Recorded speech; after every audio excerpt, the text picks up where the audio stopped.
We're back! The weekend recap returns to talk all things weekend football with a decent lineup of England, France, and Spain to kick things off. Hi there, I'm Paco, and thanks for joining us here at Rabona TV yet again. Now, just like the international break causing a bit of a false start for some leagues across Europe, unfortunately, I won't be around from Friday the 18th until the 22nd, so I won't be able to produce a weekend recap next weekend. I won't even be able to watch any football next weekend, so I apologize, guys. My vacation was booked a long time ago before the scheduling came out, but don't worry. I won't leave you hanging following that. Cool? Let's begin, and we won't bother with league tables just yet, as there's not much point. Surprise! We'll start in Holland, which you probably didn't see coming as FC Groningen took on PSV at home. Unfortunately for Groningen, it took just 30 minutes for the return of Arjen Robben to come to an end. His return came to an end after 30 minutes as he went off injured, and that was a blow. And then to make it worse, Roger Schmidt's PSV took the lead just 4 minutes after that. Cody Gakpo scored the first of his brace, but Groningen leveled 8 minutes after the half. A bright spot for them? Well, it was very much short-lived, unfortunately for them, with Daniel Malen scoring 4 minutes later to put PSV back in front. They added a third after a penalty was saved to get the 3-1 victory over Robben's new club. Hopefully he'll be back soon for them, because they could use him down that right flank. I'm sure there's still some magic in that left boot. Feyenoord played it away to PEC Zwolle, and their winger Steven Berghuis stole the show. He scored in just the 5th minute, then later converted a second half penalty to give Feyenoord the 2-0 win. That's a great start for them. Ajax, they had a tough time away to Sparta Rotterdam, much of that due to Tagliafico getting a straight red card in just the 27th minute. Very unfortunate for him, and it was a weird one. He was running back to cover a ball over the top when he slipped and took out the Rotterdam attacker, and then in doing so, the ball came off of his arm. This was considered to be denial of a goal-scoring opportunity, I guess, or a deliberate handball, even though it clearly wasn't deliberate. Not sure. Professional handball, it said. I mean, he did make a mess of things, and probably technically it was the right call, but it's gotta be a tough one to swallow for Ajax. But I mean, despite that, they continued on and they found a way to win the match, down to their quality, of course. In fact, it was just 10 minutes later that Anthony Santos scored, set up by none other than Dusan Tadic, the new boy Santos with the eventual winner in a hard-fought victory. He, of course, signing from São Paulo recently. The most exciting match of the weekend was no doubt the incredibly hectic game between VVV Venlo as they went away to FC Emmen. Now buckle up for this one. At the end of the first half, it was 1-0 to the home team, FC Emmen, and they quickly made it 2-0 in the 49th minute. Game over, right? But just a minute after that, in the 50th, VVV Venlo pulled one back, 2-1. Game on. Then in the 65th, Venlo made it 2-2 from the penalty spot. A second for Giakoumakis, but he wasn't finished there. Giakoumakis completed the turnaround with a hat-trick to make it 3-2, but do you really think this insane match was finished there? 3-2 VVV Venlo? Hell no. As FC Emmen, the home team, they scored through Nikolai Lorsen in the 76th minute, but unfortunately for Emmen, they just couldn't hold Venlo back. And a 90th minute own goal was the eventual winner, despite Jafar Arias scoring in the 94th minute. 5-3 the final, 7 goals scored in the second half alone. Insanity. To England, Everton in their completely new midfield went head-to-head with Mourinho's Tottenham. Speaking of which, Doucouré, Allan, and James Rodriguez all started for Everton, with the latter starting on the right side in order to cut in on his favored left foot. For Spurs, it was all pretty familiar with the exception of Matt Doherty starting on the right flank of Mourinho's back four and Højbjerg in the midfield. Eric Dyer was starting as a center back. Get used to that. Everton did have their moments, some of the brightest of which coming through James, as his distribution was stunning and he had a whipped strike curl just around the wrong side of the post in the 36th minute. He and André Gomes looked very good out there for Everton. The link-up play looked decent from Spurs in the first half, and in the midfield with Winks and Højbjerg, they looked solid and capable of linking up with the attackers and the fullbacks as well. Doherty and Kane combined well down the right side as their give-and-go ended with Doherty nearly getting a goal on his Premier League debut for Spurs. That should have been at least 1-0 in the first half as Pickford made a couple of great saves. But in the second half, Everton certainly looked much better. James floated a ball to the back post that Richarlison made another hash of after his huge miss in the first half. Then Calvert-Lewin cut one back to James, who fluffed his lines. Should have hit that one on goal for sure. But later, they found the breakthrough from a free kick that Luca Digne floated in beautifully for Calvert-Lewin to head past Lloris. Mourinho was quite unhappy with the goal as the foul happened here, and yet Everton took the kick from here. It certainly was taken a good 5-6 meters further up the pitch than it should have been, but would that have changed the pedestrian defending from Eric Dyer? I doubt it. Honestly, Spurs' attack was looking quite worrying, especially in the second half when they weren't hitting Everton in transition. They struggled to break down their defense. They hit them on the break a lot in the first half, but Ancelotti aided that by having Doucouré play a lot deeper, more alongside Allan, and that made attacking a massive labor for Spurs, especially with Dele taken out. There was no one to press.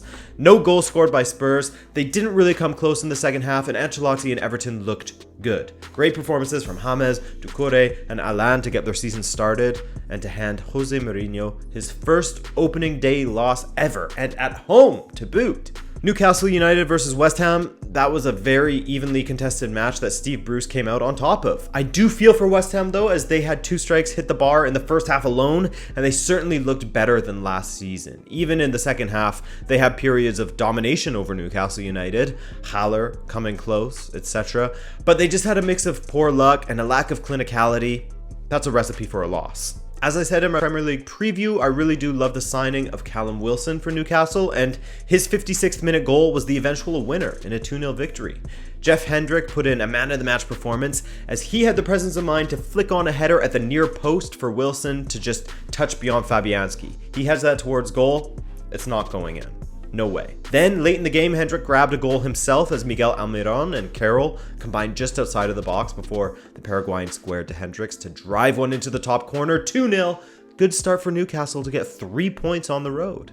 Liverpool and Leeds was the big match of the weekend for me, not just because it was the return of Leeds to the Premier League, but I genuinely thought that Bielsa would have his team set up to give Liverpool plenty of problems in transition, and that he did indeed. They caused plenty of problems for Liverpool. They got off to a rough start, an unfortunate start, as just a couple of minutes into the match, Robin Koch had a strike go off of his outstretched arm. Unintentional, but a definite penalty. No question there. Salah buried said penalty, but Leeds pulled one back later as a long ball forward to Jack Harrison down the left saw the on-loan attacker touch the ball brilliantly around Trent Alexander-Arnold, cut inside Joe Gomez, and lash it low past Alisson. Great goal from Harrison as he exposed that right side of Liverpool's defense in Joe Gomez and Trent Alexander-Arnold. And man, was this ever a brilliant game. I hope you caught it, as Virgil van Dijk had his header from a corner caught by Illan Meslier in the Leeds goal, but on the wrong side of the line.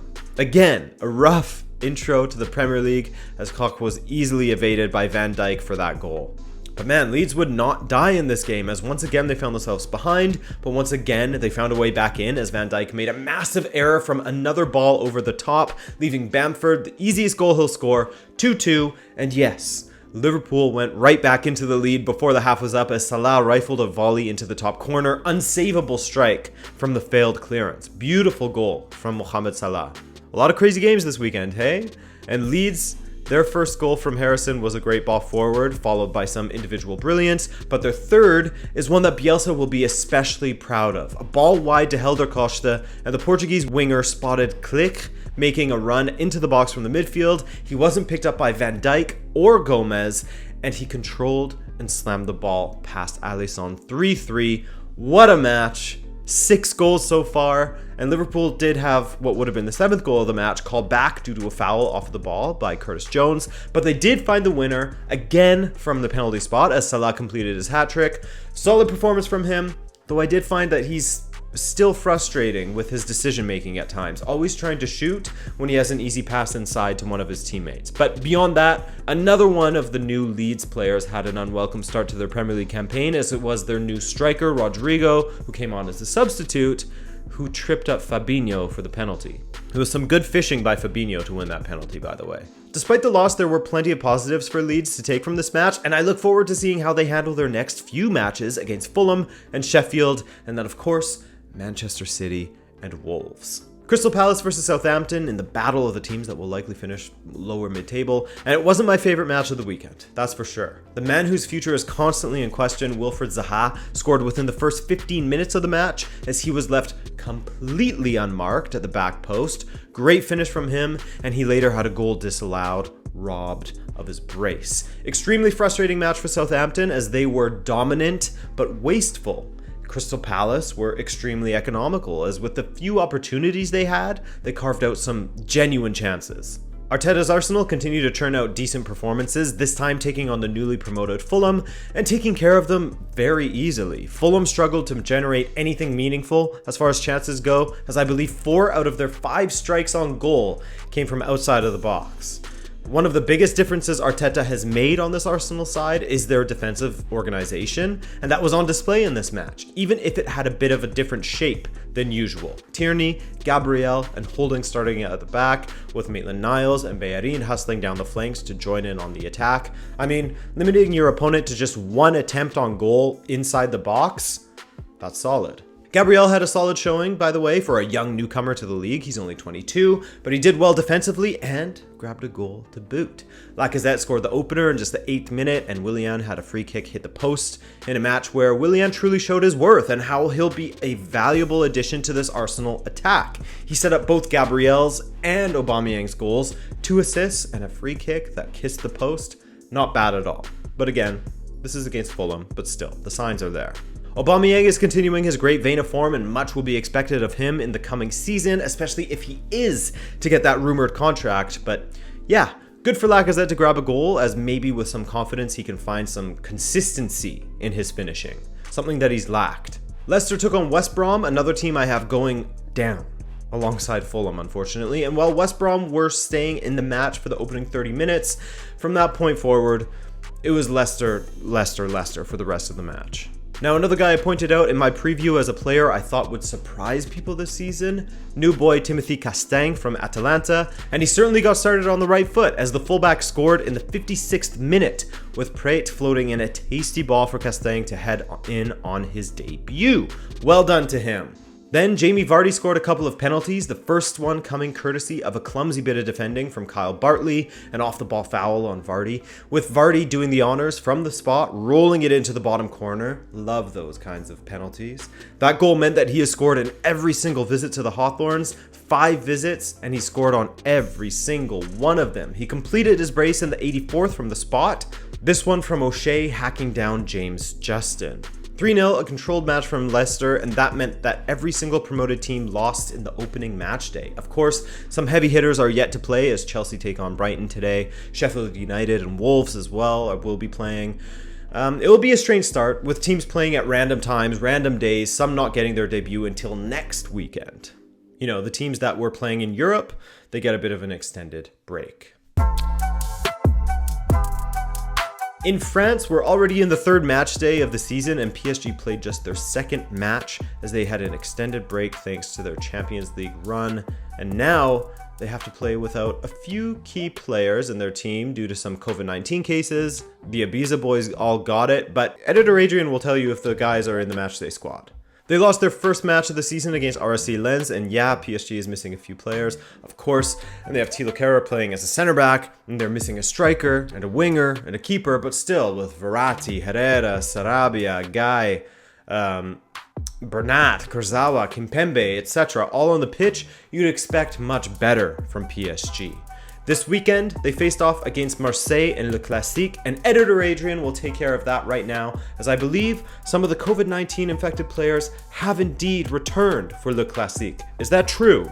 Hey, I'm editor Adrian, and PSG versus Marseille was a very fun match to watch. It went as you would expect as far as the flow of the match goes, PSG hanging onto the ball for long stretches of time, and then Marseille countering quickly. That's how Marseille got their goal, in fact, just hitting PSG on the transition. It's how the second half went as well, though PSG did better with their opportunity generation. They had a few good attacking movements that were either saved by Mandanda in Verratti's case, or Neymar messed up. And then at the end, in Le Classique style, there was a massive blowout that saw 5 players get sent off in 2 minutes, Neymar accusing Alvaro of racism, Di Maria apparently spitting on Alvaro. It was ugly, but it was entertaining to watch. PSG start their season off with 2 losses. Thank you, editor Adrian. And the current league leaders are currently Stade Rennais. Yes, that team that is heading into the Champions League this season is looking quite good still. And well, Eduardo Camavinga gets all of the headlines these days, and rightfully so, as he looks to be an incredible talent and became the youngest player to play for France since 1914. Stade Rennais in general are a fun team to watch. A brace for Serhou Guirassy helped give them a 4-2 win over Nîmes to take them to the top of the table for the time being. Their next match, however, will be against a team they are level on points with, AS Monaco. Now, in case you missed it, Niko Kovac made his return to management via AS Monaco, and he has them unbeaten after 3 matches in Ligue.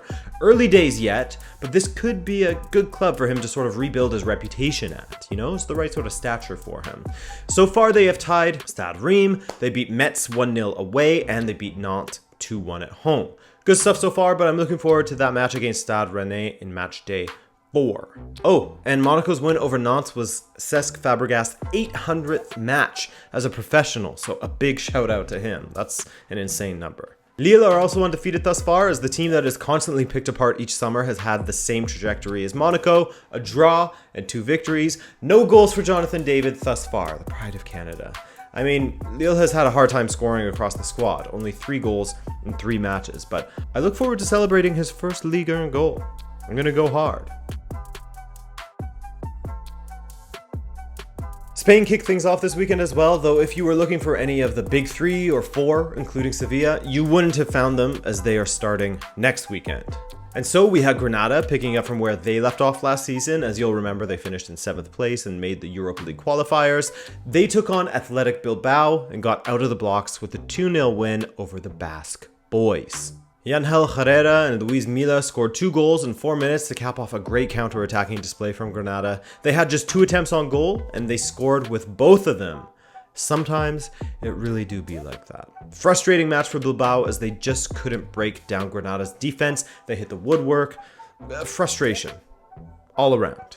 It was a similar situation for Celta Vigo, as they went away to Eibar, definitely did enough to score at least 2 goals, but were denied by Marko Dimitrovic thrice. They certainly have a decent front line in Nolito, Iago Aspas, and Emre Mor, the latter looking quite good down that right flank for Celta Vigo. Also, Celta's back line looked extremely strong, so we'll see if they can put in a similar performance against stronger opposition. They underachieved last season, in my opinion. Real Betis, they got off to a good start under their new manager, Manuel Pellegrini, and oh my, did they ever leave it late. They went away to Deportivo Alavés, and the home side certainly made things difficult for them, but Betis found their breakthrough in the 94th minute when substitute Christian Theo picked up a pass from Canales and whipped a low drive past Pacheco from the edge of the 18. Great goal, and I'm quite interested in Real Betis this time, under a competent manager such as Pellegrini. Lainez looked quite good when he came on in the 90th minute, very tricky, adding to the other talented players such as Fekir and Canales, the ageless wonder that is Joaquin. Yeah, Betis is going to be interesting. Real Valladolid came close to handing La Real an opening match day defeat. Michael Herrera's 39th minute goal was cancelled out by Real Sociedad Academy player Roberto Lopez. What a talented player he is, and I'm looking forward to seeing how he does with the Sociedad now that there is an opening in their attack thanks to Odegaard's return to Real Madrid. 1-1 the final in that match. Huesca, they're back. They got a 1-1 against Villarreal. Cadiz, they marked their return to La Liga with a 2-0 loss, unfortunately for them, falling to Osasuna. It was an unfortunate one for Cadiz, as I thought they were the better team, or at least for much of this match. But again, the clinical team is the one that wins in these situations. You know, you gotta finish your chances. And speaking of finishing off La Liga, editor Adrian, take it away for Valencia versus Levante, my friend. Valencia, despite being a bit of a mess lately, especially with their ownership, Adrian will be doing a video on that. I'm just an editor. All I do is edit. I have nothing else to do. But Valencia, they managed to get a 4-2 win at the Valencia derby. Levante will be annoyed with themselves as they didn't make enough of their opportunities and defended quite poorly. It was 2-2 at halftime, but after the 90 were up, Valencia had won 4-2 thanks to a second half brace from Manu Vallejo, who they recently got from Cadiz. And by recently, I mean back in 2019 before loaning him back to Cadiz. So it was a great performance from the substitute. 4-2, Valencia was the final. Back to Adrian. Thank you, Editor Adrian, and that's it for this edition of the Weekend Recap. Glad to have you back, and I apologize for not being around next weekend to produce another one. If you enjoyed this video, then a like really helps us out, and subscribe if you're new and want more weekend recaps, as well as other more in-depth football coverage on various topics. Thanks again, guys. I'm Paco, and I'll catch you in the next one. Ciao!